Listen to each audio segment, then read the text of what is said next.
think we're ready to get started. Gosh, thank you all for being here. I appreciate you all so much. We've decided to call this series Inspired Messages. I have an issue with the word channeling. I just don't like it. The people that I've watched channel over the years, Jane Roberts, Edgar Cayce, not Sylvia Brown, but there's a lot of channels like Bashar who take on different personalities. Their eyes change, their physical appearance changes, their voice changes. And the experience that I have is not like that. Marian, my master teacher, called me a clear channel because it's instantaneous for me. I don't go into a trance. I don't have to prepare. I will be in a conversation or in a session with something or someone when I say something that I never had a thought about. I will say something that I can see from the look on the person's face that they heard something that touched them or got the medicine that they needed. I can tell when it's not me because, first of all, I've never had the thought, and sometimes I'm hearing it for the first time. I've never heard these things before. So all of this kind of started for me back in 2010 when I was struck by lightning. It went through the car window, hit me in the shoulder, and went out both of my eyes. Within 12 hours, I could hear people speaking, but it was like murmuring, like a television was on in the other room. I couldn't hear exactly what was being said, but I could hear the cadence. I could hear the male and female voices. I could hear the emotion or feel the emotion behind it, but nothing was clear for me. So I asked my team that guides me to please quiet down any message that is not meant for me or for the people that I'm with. If it's just background chatter, I don't really need to hear all of that. So they answered my prayer and they narrowed down this spectrum to the point where I can see sometimes a vision out of this eye while this eye is still looking at you in the room. It's weird. I've hit movies that play in my right eye. I was struck on the right side. I don't know if all of this is due to that lightning strike. I can only tell you that a few years ago I was going blind and now I'm not. I read the line below 2020 a few months ago and they discharged me from the surgeons. So, all of that just to try to get my nerves down so that I can hear them talking to me. Last month, I had to watch the video because I don't really remember everything that I say when I'm giving messages. So last month, they talked about your story.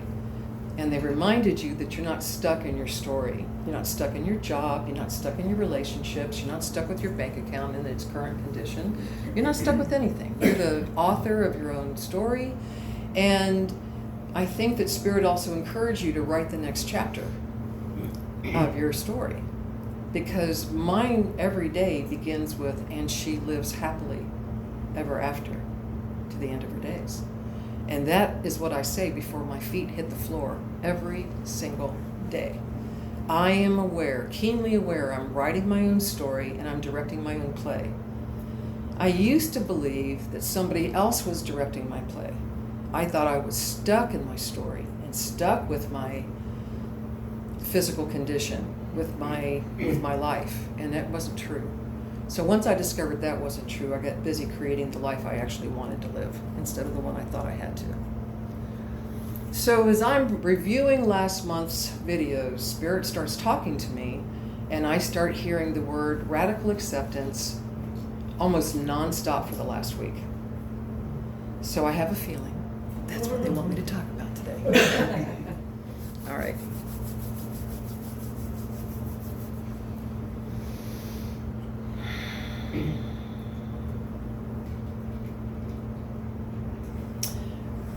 Radical acceptance does not mean approval. To accept something does not mean that you approve of it. It simply means that you accept it in its current form. Accepting that there's nothing that you can do about that or change it. If there's something that has already happened, it is already in the past, even if it was 30 seconds ago. We have the option of staying comfortable inside of our own skins. And what I have noticed over the years is that it was acceptance that made me comfortable in my own body. Taking an unacceptable situation or something that was absolutely unacceptable to me, realizing that it existed whether I liked it or not, and that my happiness depended upon me accepting it for what it is. So this also reminded me about a sermon that my master teacher Marion gave years and years ago about the poison arrows that we send. Poison arrows are our thoughts that go out into the world that are negative. She shouldn't be wearing that. Can you believe what he said? Just not liking and judging and deciding that something is unacceptable to you. You cannot get a positive feedback or outcome from a negative thought. And that includes worrying about people. If you are worried about someone, that is like sending them a poison pill. You cannot get a positive return on that thought by sending out a negative one. So Marion would challenge us, for anyone we felt concerned about, to draw them like a happy face on our hand and send them that love, envisioning them as being happy and beyond their circumstances, whether they are dying of cancer, whether they are experiencing a bankruptcy or a divorce or the loss of someone. That by worrying about someone, we are actually sending them negative energy. So when they were preparing me for today, what I felt was that all of this chaos that's in the news is really more than our nervous systems can handle. There was a time when a war was happening 5 miles away and we had no idea. We were completely unaware of it because we didn't have a communication that immediately told us that something was happening. And now we have these, we scroll through doomsday things, and we scroll and we scroll and we listen to things that may or may not be true. But notice when you're viewing your phone or the television or the movie screen, how does that image make you feel? If you are disturbed by what you are watching, I promise that you will not be disturbed if you don't watch it. What I don't know about does not bother me one little bit. It's over-informing myself that makes my stomach hurt and makes me queasy and makes me worry and makes me concerned and afraid. So the concept that they would like for me to share with you today is our perfect world. We are perfect. We are doing ourselves perfectly. I am doing Susan absolutely perfectly. I am the best Susan Stone I have ever been. Because first of all, I'm not trying to be anybody else. Everybody else's identity is already taken.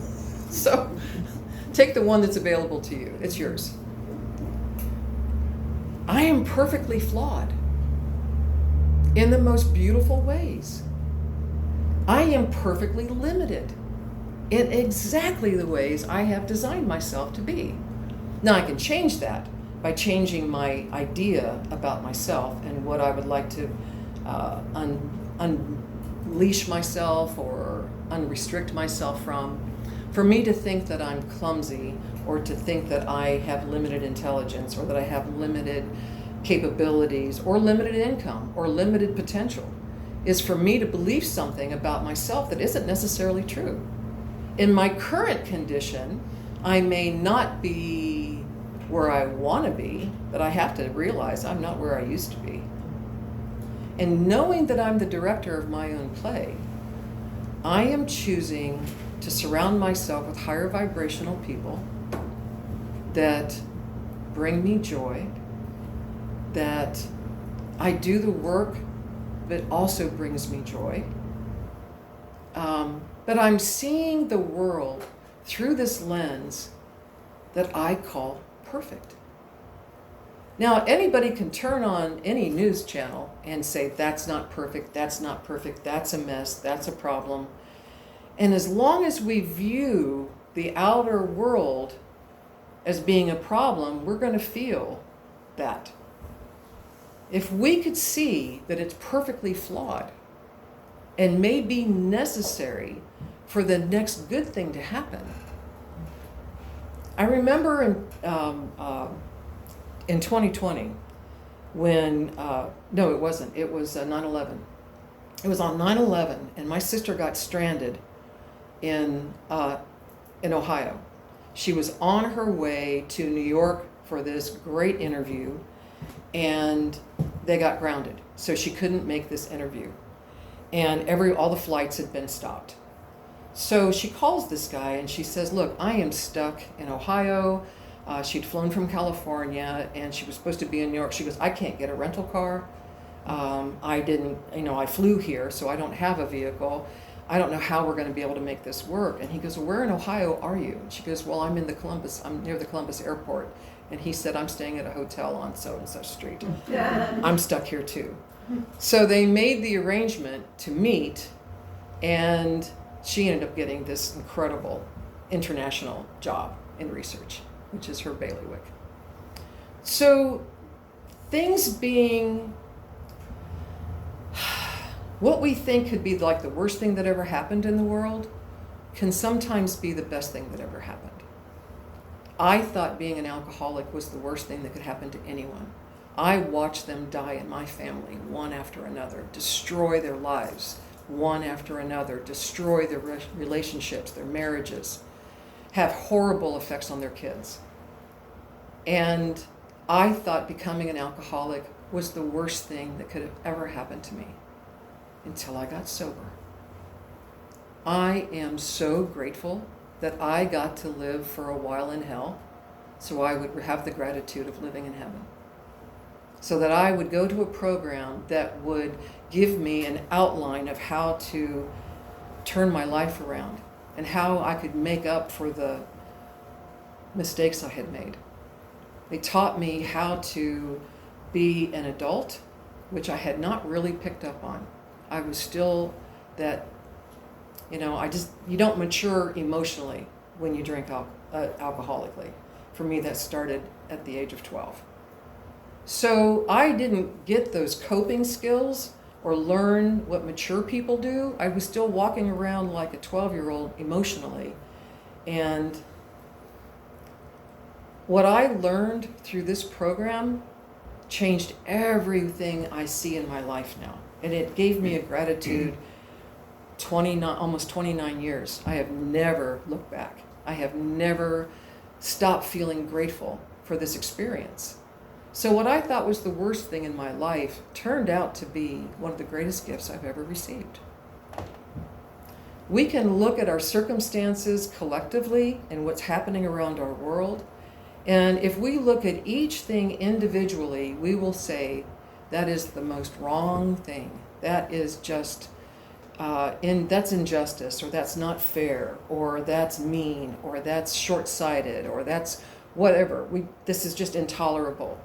But if we can look at any circumstance for the nuggets of gold that are hidden within it, and I promise you, there are nuggets of gold hidden within everything. If we realized in 50 years, for instance, that the things that are happening today set up the beauty of tomorrow, as ugly as it might look now, if it means that those ugly circumstances can have an outcome that is amazing. You guys, most of you know that I have seen the next 10 years. I have seen through 2030. I gave an address in 2019 and talked about a pandemic that was 2 months away, had not happened yet, a financial crisis specific to certain stocks. There were people who saved a ton of money because I gave them this 10-year forecast. What I have seen in 2030 is a firm foundation of our new world, of equanimity and fairness and sustainability. We are going to have so many new inventions. We're going to have so much we do have so much to look forward to. In one of the visions, they showed me a teenager with his legs slung over the couch and it looked like he was on a device, and I assumed he was gaming.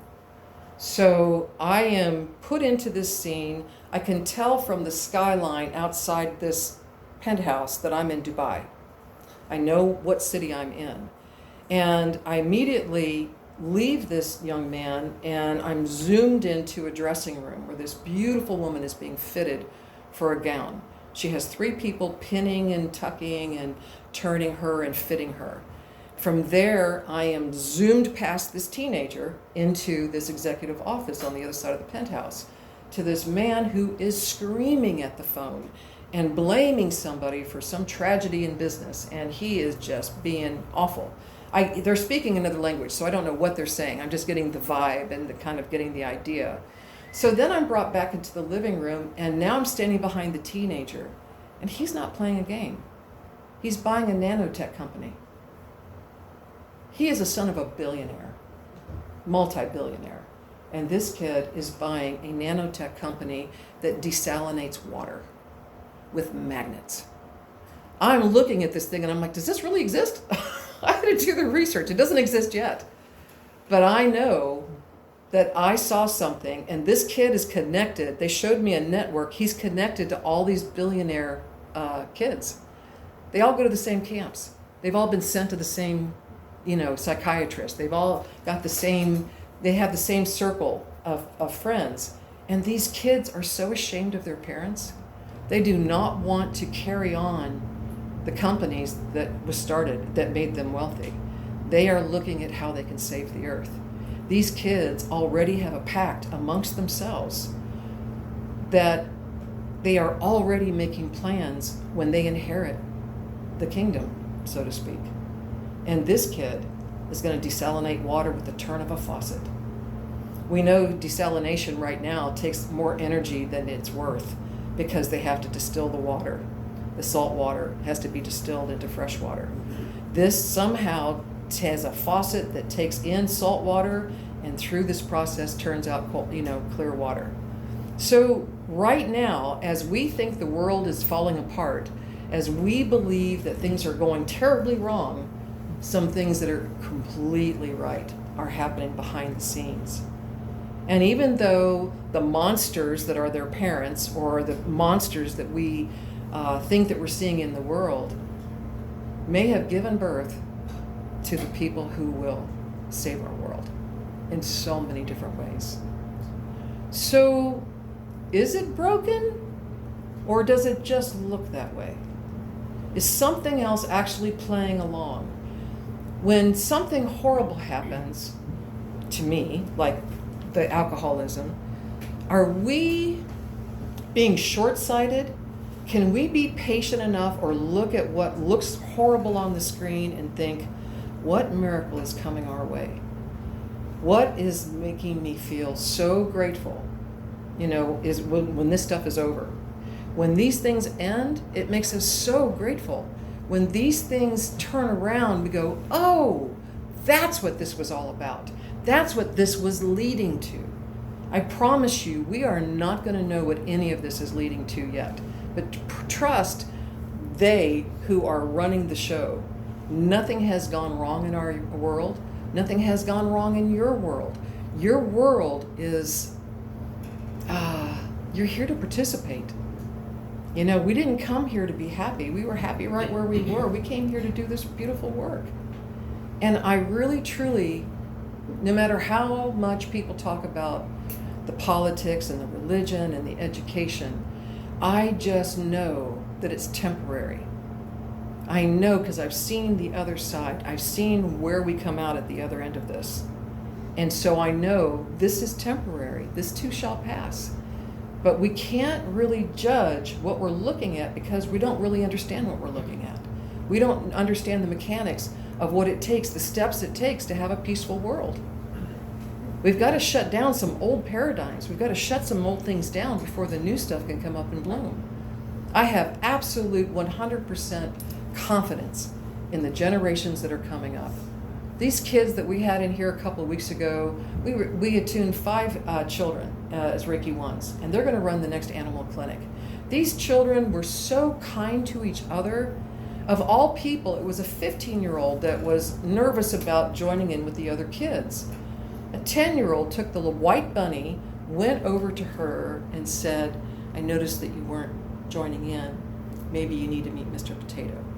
And so she puts this white bunny in her lap, and there the 15-year-old comes in the middle of the floor. It wasn't any of the adults that noticed this child not being included. It was not the adults. It was a 10-year-old that noticed that somebody was not participating, and her kind heart reached out to another child. You know, so for every bully, you've got 10 little angels. Try to, if you can, it takes practice, to send a happy face to those that you do not like. If you send people love, love improves behavior. When you feel loved, it makes you healthier and happier. We don't want people to disappear, we want them to heal. So what can we do to help people heal? Mr. Bob is always talking about blessing people, even though they don't even know that we're there. You know, send blessings out to the world. Bless yourself. You know, give yourself the attitude of gratitude before you ever walk out of your house, so that no matter what comes your way, that delay in traffic is some kind of a blessing. You've asked for the blessing, they delayed you in traffic. Accept that as part of your blessing. We will never know what it prevented you from experiencing. You will never know what accident you just avoided. We'll never know what didn't happen. We only know what is happening around us, and we get to control that. So if you feel worried, you're churning up, you're turning your insides to jelly, and it's not good for you. If you're heartbroken over what you're seeing on the news, it's not really good for your heart. If you are, exactly. Yeah. So we never know what is going to happen next, but you can trust that when you set out your intentions, that you're going to get a reaction from that. I simply stopped judging what I was looking at, and I don't get disturbed when I see someone speak. Somebody who has a different opinion than me, somebody who lives differently from me. I just send them blessings and hope that they're happy in their self and in their world, because when they're happy and they're healed, they don't do ugly things. So when you see something that's ugly, it's something that needs to be healed. If you see something that's broken, send it love, and Reiki if you've got it. Send it love. Radical acceptance is not for everybody else, it's for us. It's so that we can feel comfortable in the world, and we can feel comfortable in our neighborhood, and feel comfortable in our own skin. As long as we're disturbed, we are not thriving. As long as we're worried, we're not thriving. As long as we're afraid, we are not thriving. When we're in joy, we're thriving. When we're in acceptance, we're thriving. When we are in love with our life, when we're in love with the world, when we're in love with our fellow man, we're thriving. We have no idea what anybody else is going through that makes them behave the way they do. We have no idea what happened to another soul that turned them into the person they've become.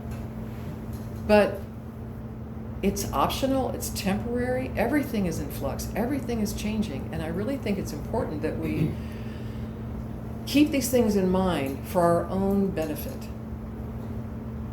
I wake up with so much joy every morning, and one of the things that I've stopped doing is thinking about things that worry me before I go to sleep.